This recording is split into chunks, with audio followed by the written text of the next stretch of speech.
How's it going? So, the story on Doug.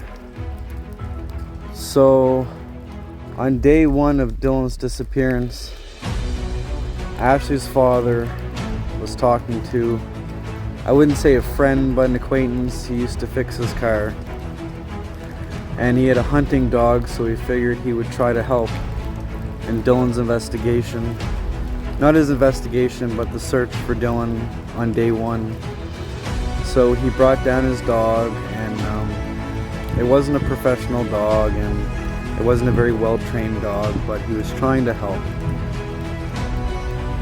Not knowing what we do now, we didn't see the harm in it. So Doug came down with his dog. I think it was a Doberman Pinscher or something like that.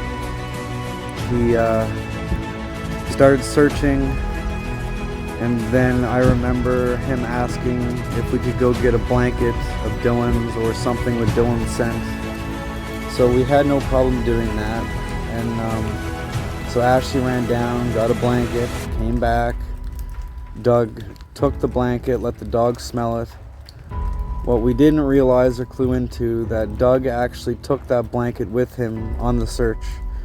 So that's what you call contaminating a scene. So when you carry a blanket with someone's scent on it and you carry it through the woods, now you're putting Dylan's scent everywhere. And that was before I think the cops even started searching, because the cops were really late on doing anything, hence the police complaint commissioner and everything else. They just failed in every aspect. So Doug came, he, like I said, took the blanket, let the dog smell it, carried the blanket all through the woods, and they started searching. And that's how Doug got involved. It was through Norman Brown, Ashley's father. And then pictures started surfacing off a video, a news clip from the beginning, and it was Doug holding a bag with the blanket inside. And in that bag looks to be a pair of boots, and it looks like the exact same pair of boots that were found the day Dylan went missing. The boots that we thought were Dylan's, but they're not now. You know, the whole thing with boots for Dylan, the orange and gray boots that aren't his, but we thought were when the police found them. Doug was charged, I think, $1,000 and interfering with the investigation, with Dylan's investigation. And it's crazy because at the meeting they were appraising Doug. They were like, oh, you know, they were appraising him at first, and then it changed to they weren't appraising him. I always wondered why they charged him with interfering with an investigation. I wonder if there was more to that story. I always wondered if he found the boots, had them in the bag, and the cops just didn't say nothing. Or did he have the boots in the bag and he threw them in the brook? So there's always that conspiracy on what if Doug tossed them boots in, because his daughter is seen in a picture wearing the same boots that were found in the brook on day one. And I'm going to repeat again, the boots that were found in the brook on day one are not Dylan's. We discovered that a few months ago. It's being investigated.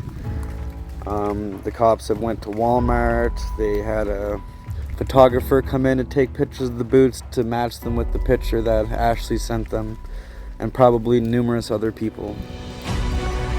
So that's kind of the background on Doug. He was trying to help. There's rumors or news on, so Doug Manitol's wife, I think, was into child pornography. Now, I could be wrong, but that's the information I gathered. I'm not sure if it was on the news or how I gathered that information, if it was from someone else. So let's not speculate and point the finger, but I heard his wife went to prison for child pornography. And Doug is a truck driver, so it all kind of, really seemed like something was off in that whole story. So right now I'm going to go with the theory again because we've done this 2 years ago, but I'm going to do it again because the boots aren't Dylan's. So I guess we can look further into that theory and what was in that bag. So what I need is for anyone that can find the news clipping, and I don't know if someone's skilled enough to zoom it into that bag and really make that bag clear, like really clear, so I can really see what's in that bag. I don't know if it's possible to make pictures clear or anything like that, but if someone professionalizes in clearing up pictures and you see this video, please send me a private message and maybe we can figure out how to zoom into the bag he's holding and kind of get a real clear picture on what was inside that bag that day. So I guess that's the story on Doug Manital. He was just a Samaritan trying to help in a horrible situation, and that's what happened. I hope that clarifies everything and everybody can make sense of that. Like I said, do not bash or slander his name. This is just me telling a story. There's a difference between facts and fiction.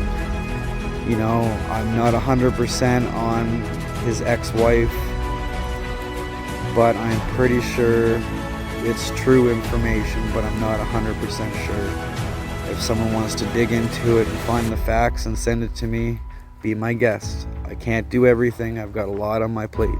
That's why I'm always asking for the public's help. Thank you for listening. Let's bring Dylan home.